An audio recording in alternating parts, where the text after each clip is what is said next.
The only time I visited my brother at college, we had an altercation. Well, we didn't have one. My brother and I didn't fight. Not there, not then. But we experienced an altercation or a confrontation or a happening, if you want to use M. Night Shyamalan's word for something menacing but inexplicable.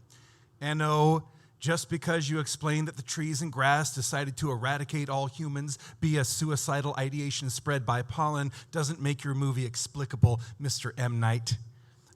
Spoiler alert. So my brother and I were in his Jeep, stopped at a three-way intersection. As we were waiting, the car across from us peeled out as they turned onto the cross street. The driver's window was open, and as he drove past, he leaned out his window, middle finger held high, and screamed, "Fuck you!" Then he was gone. That was almost 3 decades ago, and in a completely different state. And I'm sure society has matured a lot in the meantime, and that particular person probably had a coronary and now is as gentle and meek as can be when he says, "Fuck you." But I tell you the story from my past to let you know that I'm not unfamiliar with people hating me for no goddamn reason. In 2017, my girlfriend and I had just moved into a new apartment together, only about a block away from our old place. This meant walking a new path to my local coffee shop. So instead of cutting through my backyard, I had to walk on a sidewalk past, and this is important, the apartment of my new neighbor in the house next door. I did not know him yet. We had not been introduced. To be completely honest, we were never introduced. Or if we were, the introduction was this. I'm walking down the sidewalk, deep in thought about how I'm going to procrastinate writing that day, when I begin to hear someone yelling for Josh. It sounds like they are behind me and getting closer and a little bit off to the side as if they're in the street. They continue yelling for Josh, but I pay it no mind. My name isn't Josh, I reasoned logically. If the person was calling for me, as it sort of seemed like they might be, considering they were getting closer, their voice was getting louder, and they seemed sort of annoyed, if they were trying to get my attention, surely they would use my name. The man in a car angrily drove alongside me as I walked and yelled out, "Josh!" I didn't respond because my name isn't Josh, and because this man seemed a little angry. After staring at me for way too long, he drove away. How weird, I thought. This will surely be a fun anecdote to tell my girlfriend later and to pull out at dinner parties to entertain friends.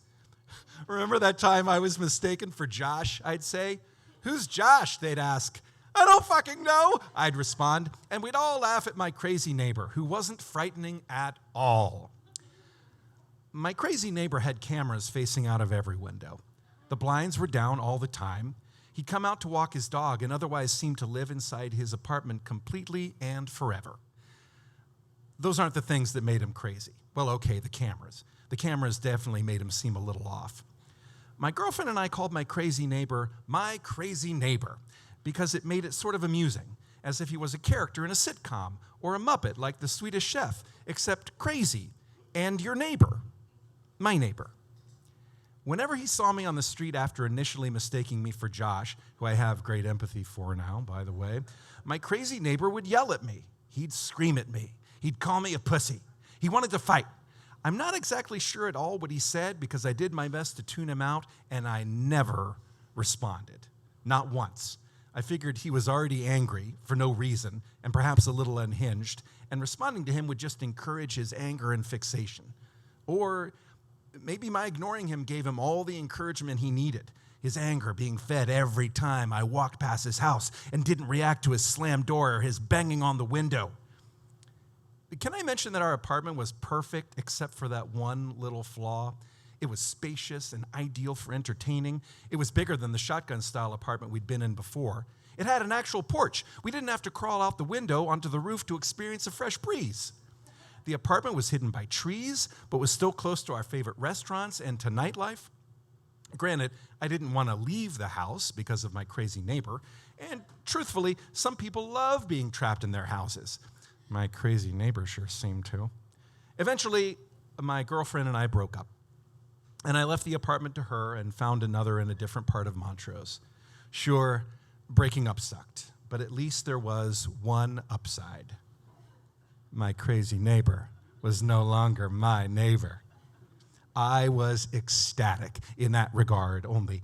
I could walk freely out my door without fear again, and instead just with the depression that was admittedly more debilitating. It was a great and miserable time while it lasted. My brief honeymoon of neighborlessness ended when I crossed Commonwealth on my way to the Kroger on West Gray, a trip I took every few days because I was getting more into cooking. I enjoyed walking. My bike was still at the old apartment with my ex, and it was too much trouble to get it. So I crossed Commonwealth just before a pack of cars drove by, and then one of those cars, a white car, turned off to cut through Haddon Street just like I was doing, as cars often did to avoid traffic. And then that car turned back around about 100 feet after passing me and came back my way, parking on the other side of the street. My crazy neighbor got out of his white sedan and started yelling immediately. He called me names. He said, "Fight me! Come on and fight me!" Over and over again. I didn't acknowledge him or stop, just kept my eyes on the sidewalk and acted like he wasn't there.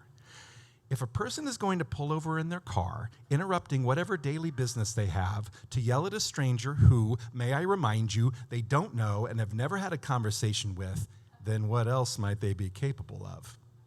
I ignored him, and he kept yelling at me until I was out of earshot. For years afterwards, I would get anxious when I was out walking and saw a white car driving down the road towards me. Turns out, my crazy neighbor was a Republican and a Trump fan, which isn't a requirement for unhinged beliefs and behaviors, but it doesn't hurt. Turns out, he was also on the sex offender registry. Turns out that as long as he lived in that apartment, he'd yell at my ex while she was out walking her dog. My ex yelled back because she wasn't going to take that shit. Turns out he eventually moved, but before that, it turns out he eventually got a live-in girlfriend, which should assure me that every single fucking one of us can find love.